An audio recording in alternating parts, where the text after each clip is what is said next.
인터넷은 뭐 했나요? 정보를 공유하는 인터넷을 했어요. 그럼 블록체인은 뭘 할까요? 거래를 신뢰 있게 만드는 비즈니스 네트워크를 연결해주는 영역들을 합니다. 그렇기 때문에 기존에 있는 인터넷을 한 단계 차원 업그레이드가 되겠죠. 이게 우리가 바라보는 블록체인의 미래다라고 보시면 될 것 같고요. 여기에 있는 것들은, 제가 여기서 보여드리는 것들은 POC 레벨의 프로젝트가 아닙니다. 이미 실증 서비스로 검증된 프로젝트들이에요. 이러한 유즈 케이스와 관련돼서 이제 후반 타임에 좀 더 자세히 보여주기로 하고요. 제가 하나 이제 그 데모하는 것들을 보여줄게요. 이거는 인터맥이다라고 하는 인센티브 프로그램을 제공을 하는 업체인데요. 이건 캐나다에 있는 이제 모바일 페이먼트와 관련된 업체입니다. 근데 뭘 인센티브 프로그램을 만들었냐? 에너지 사업 쪽에 만들었어요. 에너지 사업. 뭐냐면 저희 나라는 조금 아직 그 상태가 오지는 않았는데요. 글로벌에 있는 기업들의 환경 문제들 때문에 마이크로 서비스, 재생에너지와 관련된 사업들에 대한 연구가 되게 활발합니다. 그쵸? 그리고 가정집에는 태양열, 전지도 있고요. 그리고 뭐가 더 있나요? 전기자동차. 그러면 배터리도 사야 되겠죠. 또는 가정용의 전기를 보관할 수 있는 저장소들도 이제 필요하겠죠. 그쵸?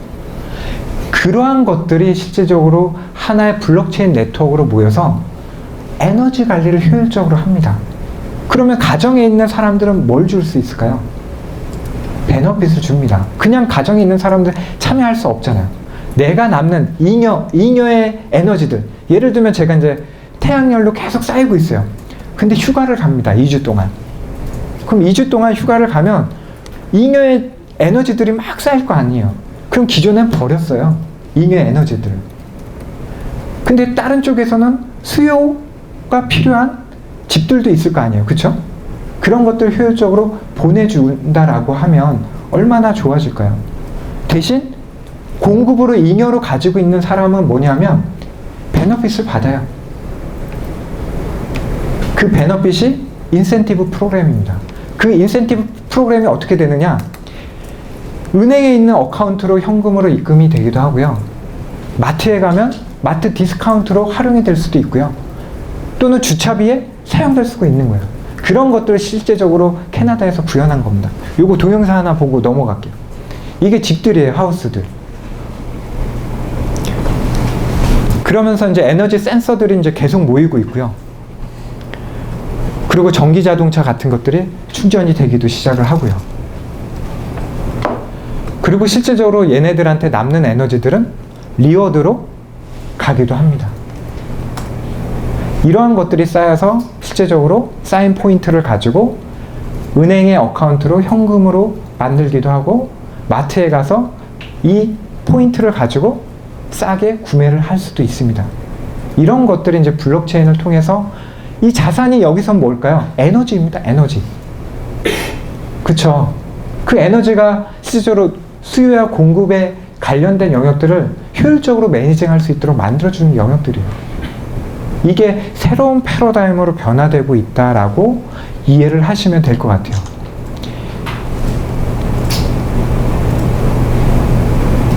네. 이게 이제 하나의 그런 동영상 대시보드다라고 보시면 실제적으로 하나의 지역 사회에서 이런 에너지와 관련된 영역들을 효율적으로 관리하면서 그 참여자들, 집, 하우스들한테 인센티브 프로그램을 제공할 수 있는 거예요. 이런 것들이 새롭게 변화할 수 있는 중요한 기술로 이제 자리매김하고 있다라고 보시면 될 것 같고요. 요런 영역에 대해서 이제 뒤에 가서 좀 자세히 설명을 드릴 겁니다.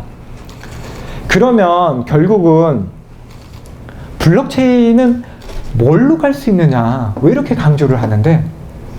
제가 이제 좀 사례를 좀 자세히 드리면 이거에 대한 컨셉이 명확히 와요. 뭐냐면 이런 거예요. 이제 미래는 뭐냐면 이런 거예요. 여러분들 이제는 예를 들면 한 가지만 예를 들고 넘어갈게요. 이제는 해외여행 가실 때 3년에서 5년 정도 지나면 해외여행 가실 때 환전할 필요도 없이 해외여행 가실 수가 있을 거예요. 핸드폰만 있으면. 무슨 얘기냐면 유니온페이, 중국에 있는 유니온페이는 요즘 우리나라 은행들이나 CJ1 같은 포인트 프로바이더들이 뭘 합니까? 멤버십 서비스들을 제공을 하고 있죠. 근데 그런 멤버십 서비스들은 활용도가 높을까요?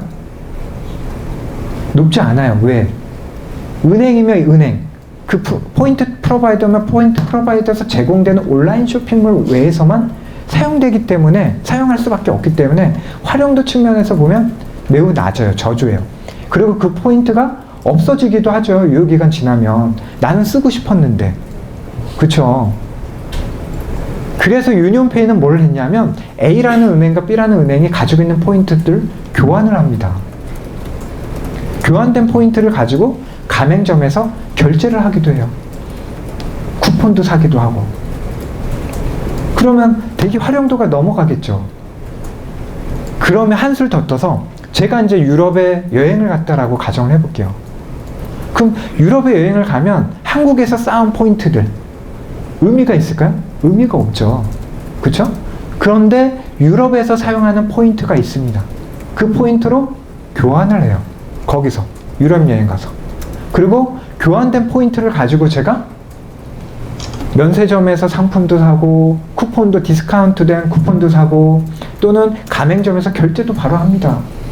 그렇게 되면 환전할 이유가 있겠어요? 훨씬 더 베너핏이 우리한테 올 텐데. 그게 블록체인이 가지고 가는 세상이에요. 엔드 유저한테는 느껴지는 게 없잖아요. 이게 블록체인으로 되었는지 어떤 게 되었는지는 몰라요. 그렇지만 그 산업에서 생태계가 바뀌면서 결국은 소비자들의 사용하는 새로운 경험들을 제시하는 게 블록체인이 혁신적으로 리딩을 하고 있다고 보시면 될 것 같아요. 그래서 예를 들면 무역금융 네트워크 또는 외국한 송금 네트워크 또는 방금 포인트 교환 네트워크, 아까 보셨던 에너지 교환 네트워크들도 생기겠죠. 그리고 물류에 대한 네트워크들도 우후죽순 생길 겁니다. 이거. 근데 이러한 네트워크들이 생기면 본인한테 모든 서비스를 다 끼겨 넣으면서 할 수가 없어져요. 왜냐하면 물류라는 곳에도 결제하는 영역들이 있겠죠. 근데 결제만 위한 그런 블록체인 네트워크들이 우후죽순 생길 겁니다. 그 중에 필요한 네트워크랑 연동을 하면 돼요. 그런 기능들 다 제공하는 것들이 아니라. 그래서 전문적인 영역들이 계속 비즈니스 네트워크들이 생길 거예요. 그러한 것들이 거미줄처럼 연결이 되겠죠. 그래서 우리는 제2의 차세대 인터넷이다 라고 부르는 거예요. 인터넷은 뭐 했나요? 정보를 공유하는 인터넷을 했어요. 그럼 블록체인은 뭘 할까요? 거래를 신뢰 있게 만드는 비즈니스 네트워크를 연결해주는 영역들을 합니다. 그렇기 때문에 기존에 있는 인터넷을 한 단계 차원 업그레이드가 되겠죠.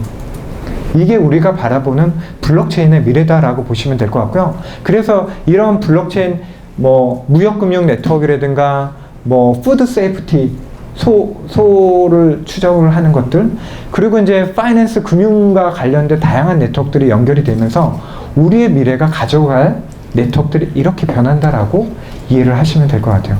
이렇다라고 하면 저희가 가상화폐만 포커스할 이유가 있을까요? 없겠죠. 실제로 블록체인은 제가 아까 말씀드렸듯이 자산의 비즈니스 네트워크가 가장 중요하고요. 어떤 네트워크에 참여자들이 있고 그거에 자산의 유형이 뭐냐 상관이 없어요. 그게 디지털 자산이 될 수도 있고 유형의 자산이 될 수도 있다라는 겁니다. 그 모든 자산의 유형들이 다양한 비즈니스 네트워크에 참여자들이 생기게 된다면 블록체인을 통해서 훨씬 더 투명하고 신뢰 있는 비즈니스 네트워크를 만들어가기 때문에 이 블록체인 기술을 매우 중요하게 본다라고 이해를 하시면 될 것 같아요. 그래서 IBM은 그럼 뭐 하냐? 제가 여태까지 그냥 블록체인 얘기들을 좀 해왔어요. IBM은 뭐 했냐?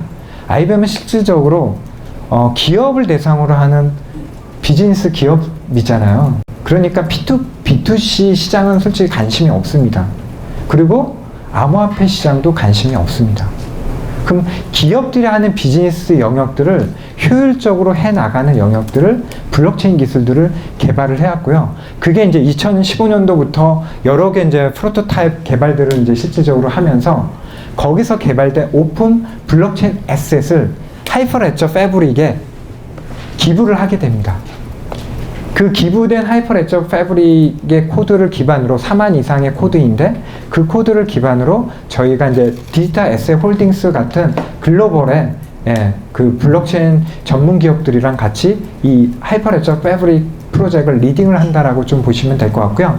그러면서 이제 2016년도 12월 달만 되더라도 400개 이상의 고객들이랑 프로젝트를 계약을 하고 프로젝트를 했어요. 재작년. 그리고 작년에 실질적으로 하이퍼레저 패브릭이 7월 달에 1.0 어나운스를 하게 되면서 다음 달 8월 달에 IBM이 가지고 있는 모든 자산들을 인티그레이션 시켜서 IBM 블록체인 플랫폼을 어나운스를 합니다. 그거는 현재 클라우드 기반에서 돌아가요. 왜 클라우드 기반에서 돌아가느냐? 훨씬 더 안정적으로 돌아가는 시스템들이 필요합니다. 그게 이제 우리가 예전에 불렀던 메인프레임 같은 리눅스 원 플랫폼 기반인데요. 이런 기반 위에서 안정적으로 기업들이 운영할 수 있는 플랫폼들을 제공을 하기 위해서 클라우드 기반의 IBM 블록체인 플랫폼을 이제 제공을 한다라고 좀 보시면 될 것 같고요. 그렇게 해서 본다라고 하면 이 블록체인에 의미하는 것들은 뭘까요? 제가 볼 때는 첫 번째는 산업표준 기술이 가장 중요합니다. 근데 이 산업표준 기술은 누군가 중앙 집중 기관이 있어서 블록체인 기술은 이걸로 합시다 라고 할 수 있을까요? 저는 못한다라고 봐요. 그쵸? 그러면 제가 아까 보셨듯이 오픈소스, 오픈 테크놀로지, 오픈 거버넌스 형태로 갑니다. 거기에 대표적인 주자가 하이퍼레저 프로젝트가 엔터프라이즈 이더리움 얼라이언스가 될 것으로 보여져요. 그 형태대로 이제 간다라고 보여지고 결국은 산업의 표준 기술은 뭐냐? 기업들이 가장 많이 사용하는 기술이 표준이 될 것입니다. 그게 뭐가 쓰이느냐가 가장 중요하겠죠. 현재는 하이퍼레저 패브릭의 마켓쉐어가 가장 많다라고 보시면 될 것 같아요. 두 번째는 어쨌거나 산업에 대한 생태계가 블록체인 기술을 통해서 혁신적으로 변하고 있다는 거예요. 단순히 금융의 산업만 변하는 게 아닙니다. 물류산업, 식품산업, 에너지산업, 의료산업 같은 다양한 산업들이 변하고 있기 때문에 이런 것들을 통해서 산업이 변했을 때 결국은 그거에 대한 혜택은 엔드 유저한테 온다라고 보시면 될 것 같아요. 소비자들. 근데 소비자들은 블록체인이 보이나요? 안 보여요. AI는 보이잖아요. 그쵸? 그래서 블록체인 이해하기가 어려웠던 거예요. 그렇지만 그러한 혜택이 결국은 소비자한테 온다라는 거예요. 그래서 산업의 혁신을 리딩할 수 있는 중요한 기술이 블록체인이 될 수밖에 없다라는 거예요. 그래서 결국은 왜 IBM이냐? 라고 본다면 저는 마지막 네 가지를 정리하면서 마무리하겠습니다. 첫 번째는 글로벌의 블록체인 리더입니다. 명실상부한. 지난 2017년도 8월 달에 주니퍼 리서치가 조사한 결과에 의하면 IBM이 단연 글로벌의 리더라고 이제 다들 뽑았고요. 40% 이상이. 그 정도로 이제 글로벌의 리더를 자리매김하고 있다라고 보시면 될 것 같고요. 두 번째는 어쨌거나 글로벌 경험뿐만 아니라 국내에서도 풍부한 블록체인 경험들을 가지고 있습니다. 현재는 600개 이상이다라고 표현을 하지만 훨씬 더 많아요. 그 정도로 다양한 산업의 레퍼런스를 가지고 있는 기업이 IBM이다 좀 봐주시면 좋을 것 같고요. 세 번째는 어쨌거나 검증되고 표준화된 기술을 기반으로 IBM 블록체인 플랫폼을 통해서 다양한 기업들이 원하는 니즈들을 맞추면서 서비스를 제공을 한다라고 보시면 될 것 같아요. 결국은 마지막은 기업들이 원하는 건 뭐냐? 새로운 비즈니스 도출이에요. 이런 것들을 지원을 하기 위해서 저희는 IBM의 이제 IBM 클라우드 포 블록체인이다라는 서비스들을 통해서 다양한 디자인 싱킹 워크샵이라든가 블록체인 핏 방법론 등을 도입을 해서 기업들이 고민하고 있는 새로운 비즈니스 유즈 케이스들을 도출을 하고 그걸 기반으로 프로젝트를 진행을 해 나가고 있다라고 보시면 될 것 같아요. 이러한 측면에서 IBM을 좀 새롭게 좀 봐주시는 기회가 되었으면 감사하겠습니다. 저의 강의는 여기까지 마치도록 하고요. 질문은 나중에 하도록 하겠습니다. 감사합니다.